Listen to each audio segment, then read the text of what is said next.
গরমে অনেকেই আমের ভর্তা খেয়ে দেখেছেন, জুস খেয়েছেন। তো এবার আমের আইসক্রিম খাওয়া যাক। তো সেটাই প্রসেসিং চলছে। মা সুন্দর করে সবগুলো আম কেটে নিচ্ছে, আমিও হেল্প করছিলাম মাকে।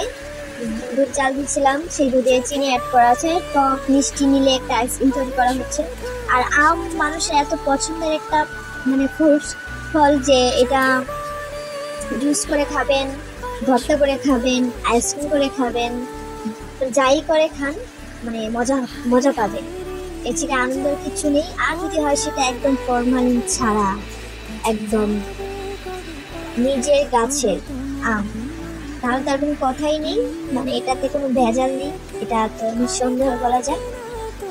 তো অনেক ভর্তা খাওয়া হয়েছে, জুস খাওয়া হয়েছে, তাই এবার একটু প্ল্যান করা হলো, দেখা যাক যে আম দিয়ে আইসক্রিম নিজে যদি ঘরে তৈরি করা হয় তাহলে কেমন হয়।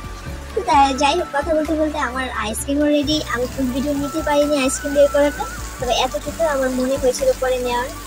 তা আইসক্রিম খাচ্ছি, আবার সাথে সাথে বৃষ্টিও পড়ছিল। বাইরে প্রচন্ড বৃষ্টির কারণে ভয়েসও ভালো করে দিতে পারছি না।